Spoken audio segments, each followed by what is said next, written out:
Okay, I'm sorry, I'm elevating myself, which is only appropriate for a member of the House of Lords. So that hopefully you can just see me slightly, and I apologise for being late. I've had one of those mad days when I started the morning in Watford, changed trains at Birmingham International in order to get to a meeting in Manchester, and then came here via London. Ouch. But I did make it, even though I'm sorry I was late. And I am very sorry that I heard only part of Susan's talk and Miss Julian and Rod, because I particularly wanted to hear their comments. And Julian is right, I've known him since he was, well, actually probably a student. No, not yet. Not when you... I couldn't vote yet. You couldn't vote. Well, you're all right, you were a sixth former. I was a student in those days. And I left Cambridge 12, 13 years ago now, but my husband still works here, and my mother-in-law still lives here, and my husband's family. So I keep up very much with what is going on. And I'm very aware of the high-tech industry and the universities and the effect that we're already seeing of the announcement of the referendum, even though technically we haven't left yet. It's the opposite of the children saying, are we there yet? The consequences of what is happening simply because of the vote are all too evident. And I want to give you two illustrations which I'll link back to what's happening in Parliament to that. My husband works for a research R&D company here in Cambridge. They recruit the top young scientists and engineers from across the whole of Europe, including the UK. Last year, they had no applicants. No applicants from Europe. Now, that's okay, because we have actually got some very good scientists and engineers in this country, but it's beginning to cause them problems in certain subjects where they need to be able to recruit highly specialist people, and they've always done it from Europe. And in fact, my husband was talking to the finance director a little while ago, who was saying, you know, the sterling exchange rate's really helping us at the moment because they sell a lot of their services abroad. Our problem is we are very close to being unable to fulfil our contracts because we don't have the skills. So even 2 years before we are anywhere near leaving, certain sectors, and Cambridge in particular, is already beginning to feel the chill. And I know our university sectors feel exactly the same. I worked in the university sector for 23 years, and I know not just for students like my son, who has finally just started a PhD at Swansea, which is jointly funded with Leiden University, and he's off to Leiden in 2 or 3 months. He was offered the place this time last year. The referendum vote happened, and Leiden said, we now have to check whether he can start, because you will leave before the end of the 3 years. Even though everybody in the EU was saying, once you've started, you can finish whatever the studentship is. And he didn't get the confirmation until 2 weeks before he was due to start. So there are really real effects. Now, why do I say that that is in relation to what's going on inside Parliament at the moment? Because every time we raise questions about the reduction in EU students, the reduction in EU workers applying, whether it's for highly skilled Tier 4 jobs, or for agricultural workers, or for staff in the social care sector, which we desperately need in the southern half of England, including the east of England, the government just says, it's not a problem, it'll all sort itself out. And by the way, we will give special allowance to people whose skills we want. But only last week we saw the announcement of the reduction in international student applications, not EU, this last year, which equates to the university sector and their towns and cities losing 1.2 billion each year. If you take an average of a graduate tuition fee of around 20,000 and an average of living cost of around 10,000, whether it's a 9-month or a year course. And all of this is because the government is determined to deliver the change in immigration that they say the public are demanding. And it's becoming a real issue. The Church of England announced a month ago that they were closing their 2 care homes in Surrey for elderly clergy because they could no longer recruit staff from the EU, and they certainly can't get them locally. So in terms of where we are in Parliament at the moment, the bill has galloped its way through the House of Commons. and landed in the House of Lords 2 weeks ago. We usually take double the length of time in the Lords that the Commons does. So if the Commons has 3 days in committee, we'll have 6. If the Commons has 2 or 3 days on report, in fact it's usually shorter than that, isn't it? We still normally double it. We've been allowed to lengthen very slightly, but even so, the agreement between the usual channels, which is the code between the Labour and the Conservative Chief Whips, is that last week we had 2 days on the whole of the withdrawal bill in committee, and this coming Tuesday we will do the report stage and third reading in the same day. But the concession is we will start at 11 o'clock. And by close of play Tuesday, it'll be signed off and ready to go back to the Commons the following week for the beginning of ping pong. I'll come back to ping pong in a minute. Now the government argues the bill is so short it shouldn't need any time at all. And it is. It is one of the shortest bills I have ever seen. Apart from stating the bleeding obvious, which is that it will trigger Article 50 for the discussions to start. It has one other clause in there which relates to Britain withdrawing immediately from Euratom, which is absolutely bonkers, because Euratom is not part of the European Union in the same way that NATO is not part of the European Union. No one has yet worked out why the government want to trigger it.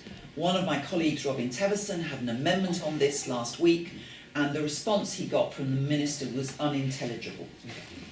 And to a packed chamber, you could see people scratching their heads trying to work out why Euratom was in there.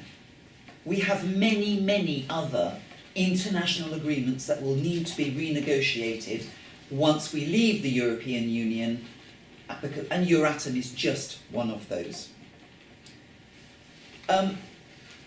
We had a vote on Monday of last week on the single market. We lost that. We lost it heavily. And when I say we, put forward by the Liberal Democrats with a Labour supporter, Peter Hain, Lord Hain, and crossbench support. Labour have decided that they cannot support anything about the single market because their primary concern is conceding to people's worries about freedom of movement and immigration. But so concerned were Labour members in the House of Lords that over 130 of them abstained. So Labour is not united on this at all. And I think about 20 to 30 voted with us. But of course, it was enough to ensure that the Conservatives won. They had people flying in from across the world, people like Geoffrey Archer, who I think I've seen twice in my 6 years, local resident just down the road. Absolute three-line whip for the Conservatives.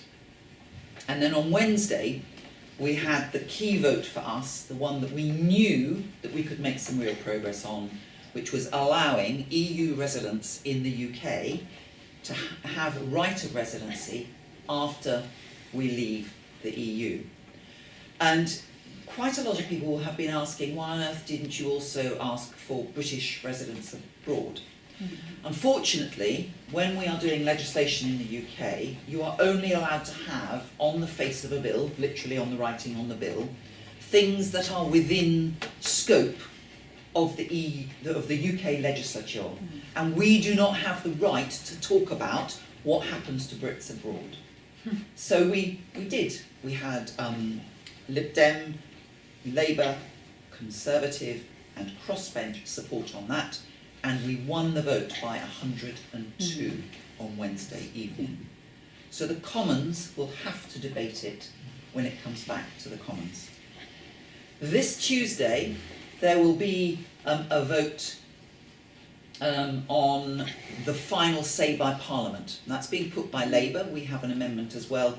The way we work in the Lords, by the way, is we group amendments and you debate the first one and you can vote on whichever, but once you've voted on one, you can't vote on another one on a similar topic. So ours, if we win the Labour vote, which is first, then ours is unnecessary. We could call it, but it would be deemed to be out of scope. We think we will win again, so watch out Tuesday. But prior to that, the Liberal Democrats on Tuesday morning will be calling a vote on the people having the final say on the final plan, which is not the same as a second referendum. If I had £1 for every Brexiteer who'd said, how dare you have a second referendum, I'd be quite well off. It's a chant we hear constantly. This is not the same vote again.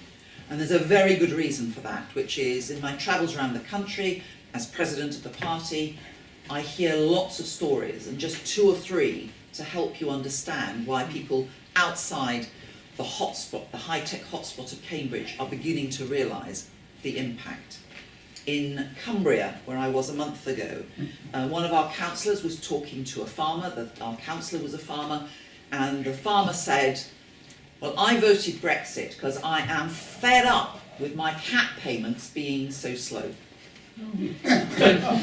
And my colleague said, but you do understand that's paid to you by DEFRA, don't you? I.e. by Westminster Government.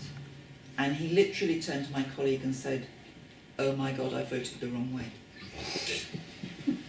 I was in New Lynn, just near Penzance the other day, talking to fishermen who voted absolutely solidly for Brexit because they didn't understand that the reason that they are being shut out of fisheries contracts is because the Westminster Government came to an agreement with the major fishery companies, mainly based in Europe, about carving up which bits round our coast could be used. They are beginning to understand that just coming out is not going to solve things for them. And finally, in Stoke-on-Trent, a couple of weeks ago, I was with our candidate in the by-election there, talking to a market trader who specialises in buggies and prams and baby cribs and every bit of baby paraphernalia you can think of. And don't be confused that this is a small business. This man, before Christmas, had gone to China for a trade exhibition. He sells and buys an awful lot of kit. And we asked him what he thought about Brexit, and he said, I'm seriously worried. At the moment, a lot of my product comes from the Eastern European Union countries. Because of that CE sign, I know I can trust it. And he said the one thing that really frightened me at the expo in China was the number of wholesalers from around Asia coming to me saying, once you're out of the union, you can ignore that and look at our products. You can have a big markup, but you're not required to use the same health and safety standards. And he said, I will not sell their products. My problem is, my competitors will. So actually, the impact on business is already beginning to felt, not just in the high-tech sector, but right the way through, even the day-to-day neighbourhood market trader. So where do we go in Parliament once it's gone back to the Commons? This is the bit where I start to get slightly frustrated. There is a very clear convention that the House of Commons is the senior house. The Parliament Act was created to put the House of Lords back in its box. We are allowed to do what is called ping pong, which is where any amendment we have agreed to goes back to the Commons and they vote on it again. And then it comes back to us. So that's a ping. And then it comes back to the House of Lords, usually a day later for a pong. And then if we vote again, it pings back down to the House of Commons. The fastest they can do this between pings and pongs, we saw actually on the last referendum bill, the AV referendum bill, is 4 hours between each ping and each pong. And they are threatening us with that again. And we will not do it more than twice. And actually, given the pressure that has been put particularly on the crossbenchers, it is quite possible we won't do it at all. And that's because first David Cameron and now Theresa May have threatened to get rid of the House of Lords if we dare to do our job, which is to scrutinise and challenge government. I asked repeatedly when the Parliament Act was last invoked. It was a very long time ago. It wasn't this century, it was quite a long time ago in the 20th century. We absolutely know our roles. But what's important is that when an amendment goes back to the Commons, the government has to argue its case again. And we know that on EU residents there are now a large number of Tory backbenchers who are very unhappy with having to go through the division lobbies again. And given that Theresa May has said repeatedly she's going to look after the EU residents, and then she says actually she's going to use them as bargaining chips, perhaps we might end up with it on the face of the bill. Or, more likely, there'll be a concession from her in order to prevent a rebellion. Will there be a vote in the House of Lords at the very end on Tuesday to try and throw out the bill? It is just possible. Some of us would really like to do it, but it would absolutely be against the convention of the House of Lords, so we would only do it in extremis to make a point. And I suspect it wouldn't be won, because it's the sort of thing Labour just would never do. And the moment Labour won't do it, we won't win. Because unfortunately, even with a number of crossbenchers and the Liberal Democrats, we don't have enough to beat the Conservatives when they get everybody in. So there we are. I think the only thing I would say to Susan is that Guy Verhofstadt, chief negotiator for the EU, is very clear that all of us who want to can claim a specialised EU status, which he will be pushing through the European Parliament as soon as he can. And I have to say that myself and my family will certainly be doing that. We have a family house in France, which my in-laws bought over 3 decades ago, and our neighbours, who also happen to live in Cambridge, their daughter takes her wind ensemble out every summer to play at various venues. I heard them play twice last year, and each time she stood up and apologised in her flawless French for the fact that she had to apologise on behalf of the British for Brexit. I think we have a long way to go. And the real problem is, what we are doing is so serious it could well affect the future of the Union because of the elections coming up in the Netherlands and in France and then in Germany. So I think that's all I want to say at the moment. Happy to take questions later. But just to say, we are fighting as hard as we can, and I have to say it's rather fun being the place of the establishment, the House of Lords, but also being the ultimate rebels.